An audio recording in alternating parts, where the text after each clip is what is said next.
et bienvenue dans ce premier numéro du journal des biotech pour 2022. Dans notre point d'actu, je recevrai Frédéric Gomez, analyste biotech chez Pharmium Securities. On fera le point sur tout ce qui s'est passé et l'entretien sera consacré à Didier Laurence, directeur général d'Advicen, le journal des biotech. C'est parti.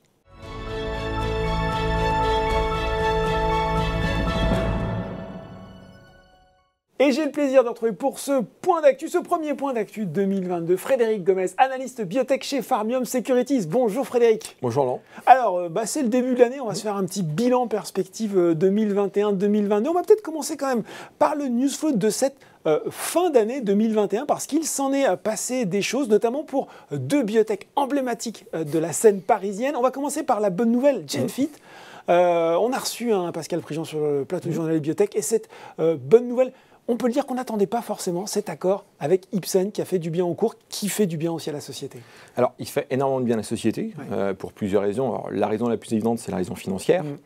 Et c'est vrai, comme vous l'avez mentionné, on ne l'attendait pas du tout. Alors, c'est toujours un peu difficile de prédire les deals, parce que personne ne peut lire un peu dans une boule de cristal. On sait très bien que les sociétés, elles discutent. Ça discute, ça parle. Ça parle constamment. Et malgré le fait qu'il n'y ait plus de grandes messes où on est en présentiel, on continue à maintenir les échanges. Donc on se doutait que la société essayait de chercher une solution en fait, sur le devenir d'Ella. Maintenant, c'est des événements qui sont extrêmement compliqués à anticiper. Là, c'est tombé. C'est quand même une bonne nouvelle, très bonne nouvelle. Et parallèlement, il y a aussi une chose intéressante, parallèlement au deal avec Ipsen qui fait du sens. Je pense qu'il est venu s'expliquer sur le plateau, donc on ne va pas y revenir. Mais il ne faut pas non plus sous-estimer un peu ce qu'a fait la société par rapport au deal d'acquisition d'un produit de Genoscience Pharma. Puisque ce qui est intéressant dans l'histoire quand même de GenFit, c'est que on voit bien qu'ils se sont séparés d'Ella, qui était quand même emblématique et qui avait représenté un peu l'histoire de GenFit pendant de nombreuses années. Et ce que je trouve intéressant, c'est qu'ils ont refait un pipeline, alors qui est peut-être un peu early stage, mais maintenant, grâce à l'argent d'Ella Fibranor, on peut repartir sur une nouvelle histoire. Ils ont un positionnement qui est très clair sur tout ce qui est problème de bile, cholestatique, toujours avec cette notion des maladies hépatiques. Et cette capacité qu'a eu le management à refaire partir l'histoire d'une façon différente, en consolidant les fonds propres, parce qu'on avait quand même une situation cash de 90 millions d'euros. Là, ils prennent 120 d'upfront. Donc maintenant, ils ont le cash pour repartir. Alors, il faudra toujours surveiller ce qui va se passer avec Ipsen, puisqu'on aura les data cliniques l'année prochaine, si tout va bien, en début d'année prochaine. On peut penser qu'il y aura des paiements de milestone en 2023-2024 qui vont venir un peu consolider tout ça. Mais il faut mettre quand même au crédit du management d'avoir été capable de signer ce deal, qui est un beau deal, et d'avoir recréé un pipeline, parce que c'est ce qui aurait manqué sinon la société. Et c'est ce qui manquait à la société il y a encore quelques années, puisqu'elle était beaucoup trop dépendante d'Ella Fibranor. Et malheureusement, on a vu l'impact que c'est sur le cours de bourse suite aux mauvaises annonces. Voilà donc pour la bonne nouvelle, GenFit qui réécrit son histoire. Une moins bonne nouvelle, DBV Technologies, même si vous êtes venu souvent sur le plateau ou en distanciel pour en parler avec nous, et on pourrait dire qu'on s'y attendait un petit peu, qu'on l'a redouté un peu, ce retrait de demande d'autorisation de mise sur le marché au niveau européen. Puis il s'est passé aussi d'autres choses outre-Atlantique pour DBV. Alors, on évoque un peu cette saga. On avait dit en septembre, quand on s'était vu, voilà, qu'on allait parler de la saga DBV. Alors oui, il n'y a pas grand-chose de surprenant dans l'annonce qui a été faite en décembre, à la fois sur le plan européen, mais également sur le plan des US. Donc sur le plan de l'Europe... si on résume tout ça de la façon la plus claire possible. Sur le plan de l'Europe, il y avait une demande d'AMM qui était en cours d'examen et ils ont retiré la demande parce qu'ils savaient qu'il y avait une objection majeure qui était liée en fait à l'efficacité de la phase 3. Et donc ils se sont dit on n'arrivera jamais à la faire passer, donc ils ont retiré la demande d'AMM. L'autorité européenne qui regrettait en fait le fait qu'il n'y ait qu'une seule étude de phase 3 en tout cas, qu'elle estimait qu'il n'y avait pas assez de données, c'est ça? Alors, généralement, il y a une règle qui est très claire en Europe, c'est qu'il faut 2 phases 3. D'accord. Il y a des exceptions. Une exception, c'est notamment la pédiatrie, où quand on développe une molécule chez les enfants, à la rigueur, une seule étude phase 3 peut suffire. L'entorse à la règle, au niveau de l'agence européenne, c'est qu'elle accepte une phase 3 si la puissance statistique et le résultat est vraiment très bon. Et dans ces cas-là, elle se dit, OK, on va vous éviter de faire une deuxième sur la base d'une seule, ça doit pouvoir passer. Je crois que ça a été un peu l'espoir de DBV, mais cet espoir, pour moi, il était vain déjà depuis belle lurette. Parce qu'il y a quand même une chose qu'il faut bien avoir à l'esprit, c'est que même s'il y a de très rares exceptions où un médicament est approuvé en Europe, mais pas aux US et inversement, il aurait quand même été difficilement concevable que, quand on voit ce qui se passe aux US, où la FDA a rejeté le produit en l'état, de considérer que l'Europe allait accepter, alors que c'était le même package clinique, que c'était des datas qui étaient identiques, Pourquoi une agence aurait dit non et l'autre agence aurait dit oui? Il y avait quand même une grosse incohérence. Donc ils ont tenté le coup en Europe, mais bon, ça a été un échec, ça n'a amené nulle part. Parallèlement, il y a une communication où on nous explique qu'aux US, suite aux multiples discussions, interactions avec l'agence, au final, ils vont repartir sur une nouvelle étude de phase 3.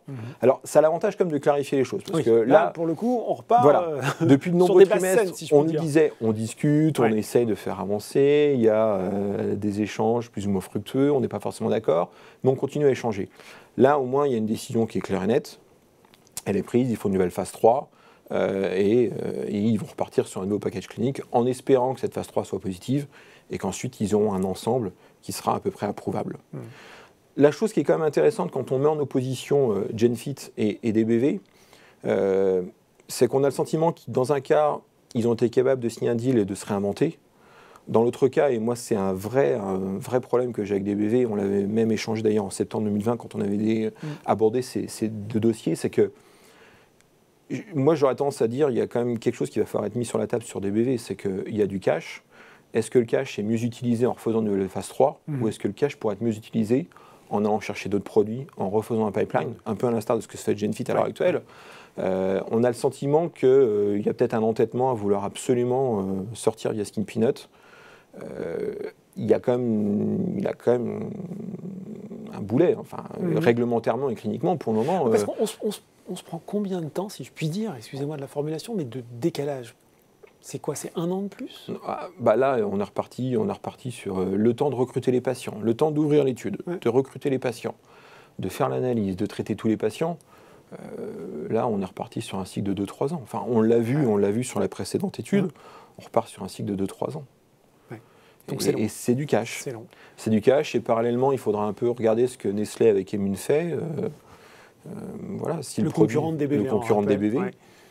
Maintenant, est-ce que la meilleure façon d'utiliser le cash qui est encore sur le compte en banque, parce qu'ils ont quand même encore un peu d'argent, est-ce que c'est de maintenir la ligne stratégique actuelle ou est-ce que ce serait de se diversifier un peu? Après, je ne sais pas si le board se la pose, la question, mais moi, je la trouve légitime. Parce qu'une fois de plus, il y a quand même des casseroles sur ce dossier-là. Parce que c'est quand même jamais bon de faire une étude clinique qui n'est pas très bonne, qui n'est pas bonne, d'entamer des discussions avec les agences et de retirer un dossier. Ça reste, enfin, il ne faut pas croire que les interactions, ils vont les effacer du jour au lendemain. Ça restera dans le dossier. Encore des épisodes à venir quand je vous écoute sur cette saga. Une bonne nouvelle aussi, on enregistre aujourd'hui, mardi 4 janvier, Abionics qui prend plus de 30% aujourd'hui sur cette nouvelle qui est tombée hier soir, l'utilisation de leurs produits CER 001 dans le cadre du Covid-19. C'est pas forcément là d'ailleurs où on l'attendait. Alors, il va falloir nous décrypter un petit peu tout ça. C'était surprenant. Alors maintenant, il ne faut quand même pas trop s'enflammer. On rappelle peut-être ce que c'est que CER 001. C'est un biomimétique de l'HDL, donc qui est du bon cholestérol. Voilà, qui est le bon cholestérol. Le LDL est le mauvais cholestérol et le HDL est le bon cholestérol. Donc non, on ne les attendait pas là. Alors, il faut quand même être très prudent parce qu'on a vu en 2020-2021 beaucoup de sociétés françaises qui se sont engouffrées.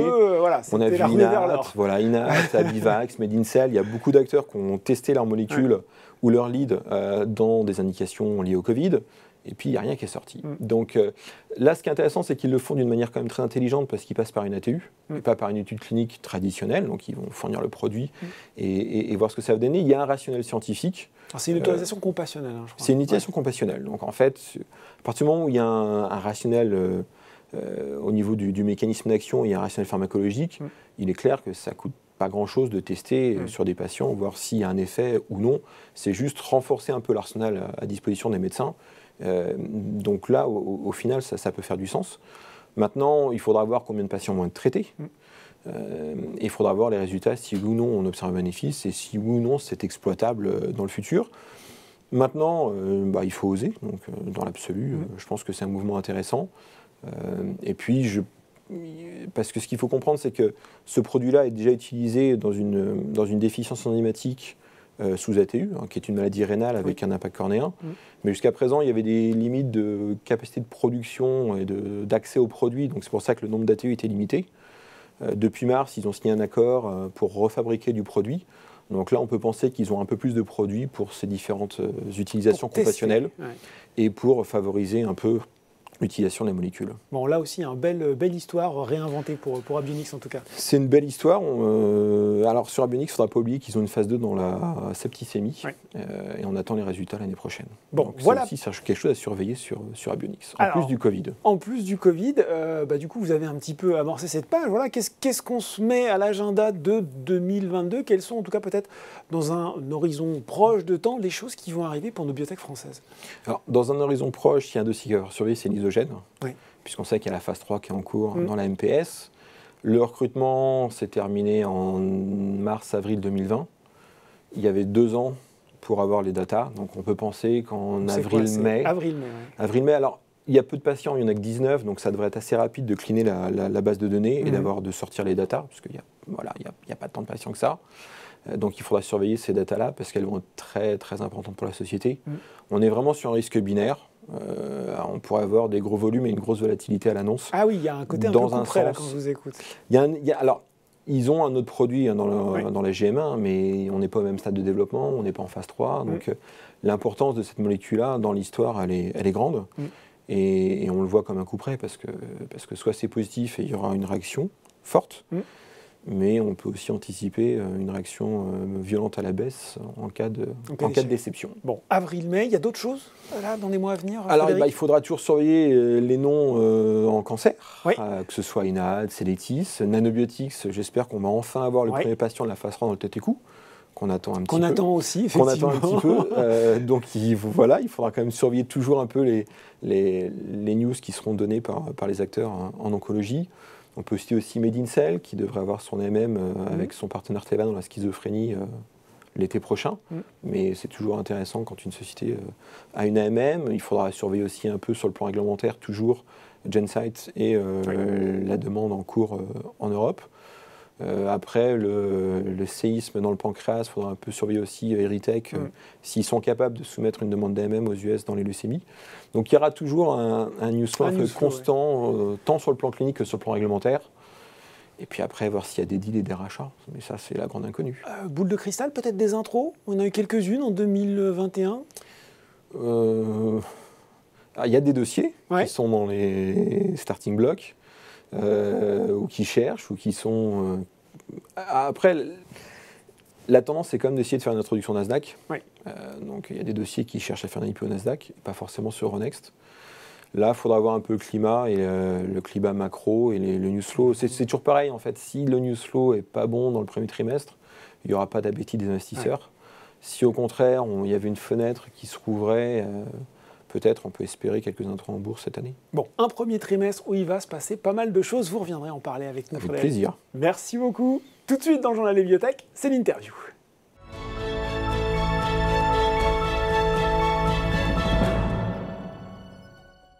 Et j'ai le plaisir de recevoir pour ce premier entretien de l'année du Journal des Biotech Didier Laurence, directeur général d'Advicen. Bonjour Didier. Bonjour Laurent et tous mes voeux. Alors, nous nous étions parlé en juin dernier, peu de temps après votre arrivée à la tête du groupe, et nous avions évoqué ensemble vos priorités pour Advicen. Il y avait la finalisation de votre produit phare, Sibnayal, bien sûr, dans l'acidose tubulaire rénale distale, la préparation de son lancement commercial avec la signature de partenariats. Vous n'avez pas dû prendre beaucoup de vacances, Didier, en fin d'année, parce que le news flow de la société, il a été particulièrement riche et dense. Et comme on était en plus un petit peu avant Noël, en plus, c'est un paquet de bonnes nouvelles qui sont tombées. Je vous propose de les refaire quand même dans l'ordre. On va revenir au 7 décembre dernier, peut-être avec... ce communiqué de presse et cette double annonce déjà au Royaume-Uni, l'obtention de la part du NHS le système de santé britannique du prix pour votre traitement dans les 2 doses. On sait que la commercialisation, en tout cas le feu vert pour la commercialisation était tombé en juillet. Donc déjà on reviendra sur ces prix. Est-ce qu'ils sont conformes à ce que vous attendiez? Est-ce qu'ils sont conformes à vos modélisations? Et puis dans le même communiqué, vous annonciez avoir signé non pas un, mais 2 accords de distribution exclusive avec Twin Pharma au Benelux et avec le tchèque Ixid Orphan pour les pays d'Europe centrale et orientale. Là aussi, plusieurs questions. Est-ce que pour vous, ça revient à dire que ça y est, le train est lancé, si je puis dire, pour la commercialisation de Sibnayal? Et puis concrètement, comment et quand ces accords de distribution vont rentrer en vigueur? Et puis peut-être, question subsidiaire, comment vous avez choisi ces partenaires? 3 questions en une pour commencer. Ok. Alors je vais essayer de répondre à chacune des différentes questions. Ouais. Ah oui, effectivement. Déjà, la première chose, c'est qu'on a eu une actualité extrêmement riche. Donc, première chose, le NHS au Royaume-Uni. Alors, pour nous, on est parfaitement satisfait. D'accord. C'est exactement ce qu'on avait demandé en termes de niveau de prix. Ça correspond à un coût annuel de traitement par patient de l'ordre de 11 000 euros. C'est vraiment la fourchette haute de ce qu'on attendait. Bon, je rappelle que l'acidose tubulaire rénale distale est une maladie rare et Sibnayal est aujourd'hui le seul traitement qui est approuvé, ce qui justifie également ce type de prix. Et puis, dernier point sur le prix au Royaume-Uni, c'est un ancrage important qui va servir de référence à plusieurs autres pays européens. Donc, c'était très important pour nous que la première des autorités en discussion sur le prix accorde ce niveau de prix. Donc, ça, c'était un point. Ça, pour nous, c'était un point critique. La deuxième question, c'est le train est-il lancé? Oui, le train est lancé. Clairement, le train est lancé.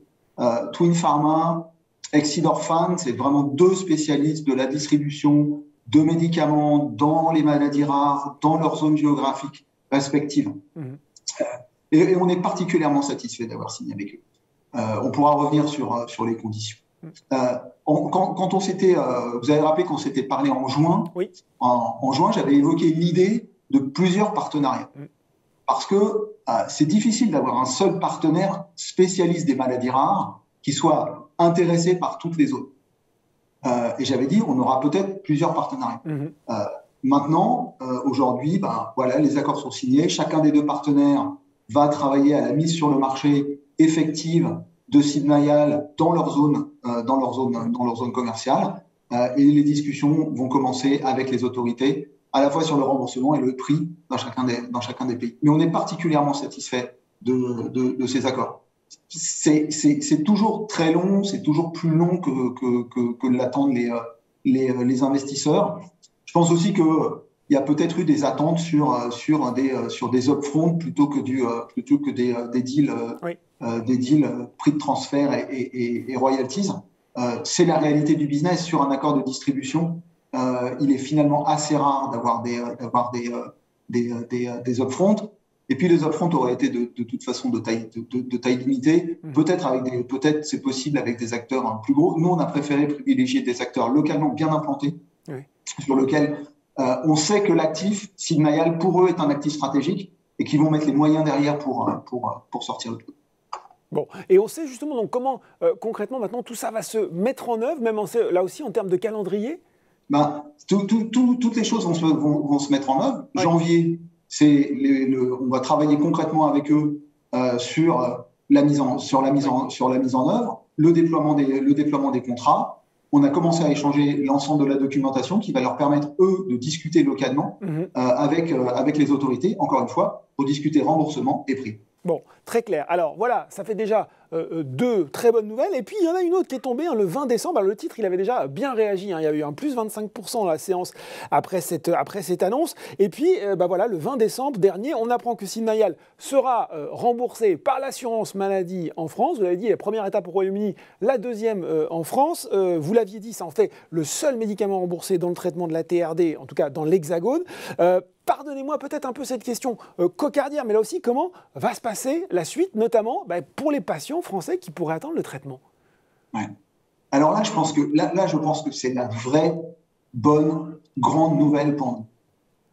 On peut parler pendant des heures de phase 3, d'AMM, etc. Mais le juge de paix, c'est le remboursement et les niveaux d'ASMR. Donc, on a un niveau de remboursement aujourd'hui à 35% en France et un ASMR 4. Alors, 35% pour les gens, ils vont se dire, mais seulement 35%? Non, parce que la DRTA, c'est une maladie, ce qu'on appelle une affection de longue durée. Donc, tous les traitements qui sont prescrits dans l'affection de longue durée sont remboursés à 100%, quel que soit leur niveau de remboursement. Et ça, c'est un point qui est extrêmement important à avoir en tête. Ah oui, d'accord. Donc, le remboursement, il sera bien pris en charge dans le cadre du DALD. En totalité, d'accord, oui. Et ce qui fait de Sibnayal, bien évidemment, le seul médicament remboursé, puisque c'est le seul médicament qui soit indiqué dans la DRTA, mais c'est important de comprendre qu'il va enfin y avoir une égalité de traitement des patients vis-à-vis de la maladie. C'est-à-dire que jusqu'à présent, la seule chose qui était remboursée, c'était une préparation magistrale qui était faite soit à l'hôpital, soit en officine de ville, à base de bicarbonate de sodium. Et pour tous les patients, le bicarbonate n'était pas suffisant. Donc ça, je pense que c'est une vraie... Peut-être que les gens s'en rendent pas compte, que peut-être que les investisseurs s'en rendent pas compte, mais c'est une vraie avancée. Et les discussions la discussion qu'on a pu avoir avec la commission de la transparence ont montré, et je pense que c'est pour ça que la SMR4 a été donnée. Il y a un véritable intérêt des médecins et des patients pour Sibnayal. Sibnayal, c'est vraiment un médicament qui leur change la vie. On passe de 4 à 6 fois par jour à 2 fois par jour, et c'est vraiment ressorti très clairement dans les discussions. Donc ça, je pense que c'est un point critique. Et aujourd'hui, juste pour rappel, Sibnayal est déjà utilisé en France dans le cadre d'une ATU, chez 90 patients.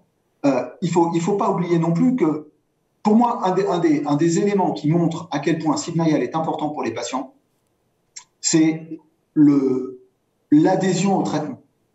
Imaginez que l'étude qui a conduit à l'AMM est une étude qui a duré plus de 5 ans. Aucun patient n'est sorti de l'étude. Ils ont tous continué leur traitement pendant 5 à 6 ans et ils sont tous aujourd'hui transférés en ATU. Donc ça montre à quel point ce médicament est un médicament important, et la SMR4, c'est une reconnaissance.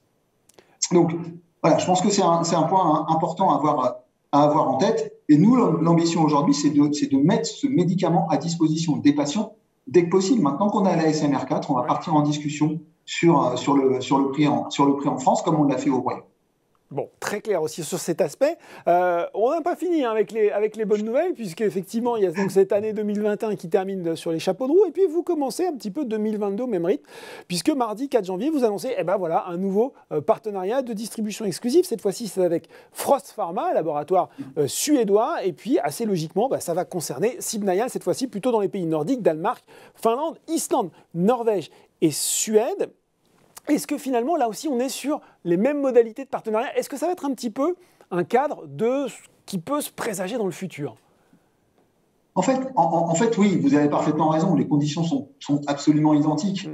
C'est un prix de transfert avec des royalties pour un total qui sera significativement supérieur à 50%. Non. Donc, on est parfaitement dans la ligne de ce qui a été fait avec Exid et avec Orphan. Je précise aussi, quand même, que Frost Pharma, Exid Orphan et Twin Pharma, ils font partie d'un même réseau qui s'appelle Your Pharma Partner. Et donc, en fait, signer avec les trois, c'est comme si on signait avec un seul et même partenaire, et il y a un échange permanent d'informations entre nous quatre. Et je pense que c'est important. Puis, le significativement supérieur à 50%, on est bien dans le haut de fourchette de ce qui se fait sur ces accords-là. Comme je vous l'ai dit tout à l'heure, finalement assez rare avec ce type d'accord d'avoir des offres. Bon, alors justement, vous imaginez bien, après tout ça, qu'on a un petit peu hâte de connaître la suite. Est-ce que ça veut dire de nouveaux accords qui vont tomber dans les mois qui viennent? Si oui, sur quelle zone géographique? Et puis l'autre question qui est plus financière, même si vous avez déjà commencé à en parler, quel impact ça va avoir sur les finances de la société? En 2022, est-ce que c'est trop tôt? 2023, comment tout cela va se concrétiser à un moment pour Advicen? Laurent, vous comprenez bien que c'est encore un peu rien ne peut aller sur des nouveaux accords. C'est clair. Non, ce qui est sûr, c'est qu'on continue à travailler. Ouais. Les accords actuels, ils couvrent à peu près un peu plus du tiers de la population des malades en Europe. Donc, il faut qu'on continue à travailler pour le mettre à la disposition du plus grand nombre. On le fait. On évalue différentes options pour mettre le produit à disposition des patients dans les meilleures conditions possibles. Et pour nous et pour nos actionnaires, les options les plus créatrices de valeur.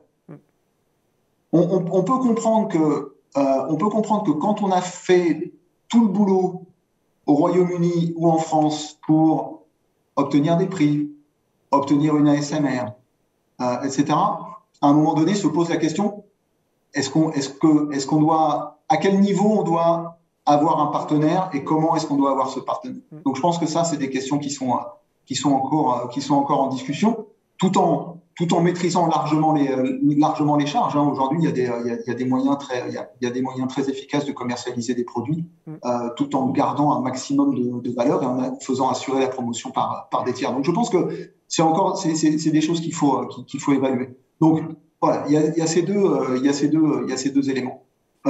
Pour 2022, je m'engagerai pas non plus sur des perspectives financières.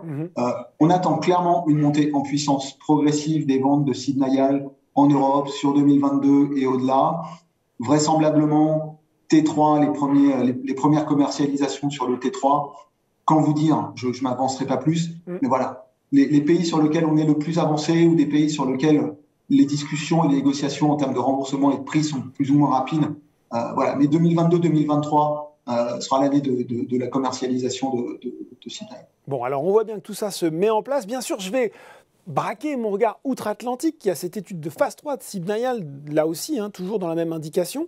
Est-ce que ce qui se passe en Europe peut servir un petit peu de booster? On parlait en juin d'une demande d'autorisation de mise sur le marché au second semestre 2022 aux États-Unis. J'imagine qu'on va rester là-dessus, mais j'ai quand même envie de vous demander, est-ce que ça peut-être pour vous être une confiance renforcée dans ce que la FDA va dire à l'issue de cet examen? Alors, on a toujours dit que effectivement l'obtention de l'AMM en Europe était finalement la reconnaissance de l'efficacité du produit. Néanmoins, je séparerais bien ce qui se passe en Europe de ce qui se passe aux États-Unis. En Europe, nous sommes vraiment aujourd'hui concentrés sur la phase commerciale, les discussions, remboursement, prix. Aux États-Unis, on est à un stade plus précoce, hein, et on peut clairement pas présager de ce que la FDA dira sur nos demandes. C'est beaucoup trop tôt. Bien évidemment, on continue à travailler à sécuriser réglementairement Sid Naill aux États-Unis, mais je pense que c'est aujourd'hui le focus, c'est la clinique et le réglementaire. Bon, du coup, vous parlez déjà un peu partenariat aux États-Unis ou pas encore? Non, pas encore. C'est beaucoup trop. Pour l'instant, c'est trop tôt pour en parler. Je le répète, le focus, c'est la clinique et le réglementaire. Bon, il y a ce deuxième étage aussi de la fusée Sid Naill, hein, c'est l'indication de la cystinurie. Là aussi, vous aviez cette ambition d'une demande d'AMM avant fin 2022 en Europe, comme quoi il va falloir continuer parce qu'il y a encore pas mal de rendez-vous cette année. J'imagine que ça, c'est un de vos grands objectifs stratégiques pour 2022, maintenant que ceux de 2021 ont été cochés. Ouais, il y a pas mal d'objectifs qui ont été cochés, mais il y en a encore quelques-uns pour Sid Naill en Europe dans la DRTA. Non, je crois sur la cystinurie, je pense qu'il faut voir plus large que ça. En fait, aujourd'hui, on a quoi ? On a un produit qui s'appelle Sid Naill qui a fait la preuve, et tous les retours que nous avons, aussi bien des patients que des médecins, sont clairs. Sid Naill change la vie des patients. Il faut comprendre que Sid Naill, c'est un traitement qui alcalinise en seulement 2 prises par jour, alors que classiquement, c'est 4 à 6 prises par jour, qui est bien mieux toléré et qui est bien plus acceptable et accepté par les patients. Alors, oui, la cystinurie est stratégique, mais il y a beaucoup d'autres maladies rénales qui nécessitent une alcalinisation. Donc, aujourd'hui, je pense qu'il est important pour nous d'évaluer la façon la plus efficace de couvrir l'ensemble des besoins d'alcalinisation, non seulement dans la cystinurie, mais dans d'autres indications. Donc, je pense que pour moi, c'est un point critique. La cystinurie, oui, mais trouvons le moyen pour faire que ce soit alcalinisant dans la cystinurie et au-delà. Et je pense que le potentiel ne doit pas être restreint à la cystinurie. Ça veut dire peut-être le lancement de nouvelles études cette année dans d'autres indications ? Nouvelles études ou une étude équivalente qui évalue l'alcalinisation dans la cystinurie et dans d'autres indications. C'est une discussion. C'est une réflexion. Bon, pas mal de choses, hein. Il va falloir revenir les commenter avec nous tout au long de cette année. Juste un mot avant de se quitter, on va parler du titre, un petit peu du cours de bourse. On a vu que l'évolution récente, elle est très positive sur ces derniers mois. Je voudrais juste vous entendre sur le projet de transfert de cotation du titre du compartiment C d'Euronext vers Euronext Growth. Qu'est-ce que vous en attendez ? Alors, tout simplement, pour nous, c'est une simplification. C'est ça. Hein. C'est une simplification dans l'organisation interne. et une réduction des charges de fonctionnement. Ouais. Je crois qu'il faut bien que vos auditeurs l'entendent. Techniquement et en matière de communication financière, ça ne change rien pour les actionnaires actuels. Bon. C'est juste des éléments techniques. On est listé à Bruxelles, ça n'a pas forcément d'intérêt, ça ne nous apporte pas grand-chose. Donc, le focus de la... Moi, je suis un gars qui regarde le cash. Et donc, il faut que le cash soit pour, 1, la commercialisation, et 2, la clinique et le réglementaire. Donc, c'est vraiment les deux, c'est vraiment mon leitmotiv quotidien. Qu'est-ce qu'on peut réduire en matière de coûts, et comment est-ce qu'on peut concentrer notre consommation de cash dans la clinique, le réglementaire et le commercial. Bon, et ben voilà, très clair là-dessus. Merci beaucoup Didier, avec des projets plein les cartons, une commercialisation qui avance et effectivement plein de choses dont, je l'espère, on aura l'occasion de reparler en 2022. Merci beaucoup. Avec plaisir Laurent, merci beaucoup. À bientôt. Le journal des biotech, c'est fini pour aujourd'hui. On se retrouve dans 2 semaines pour un nouveau numéro.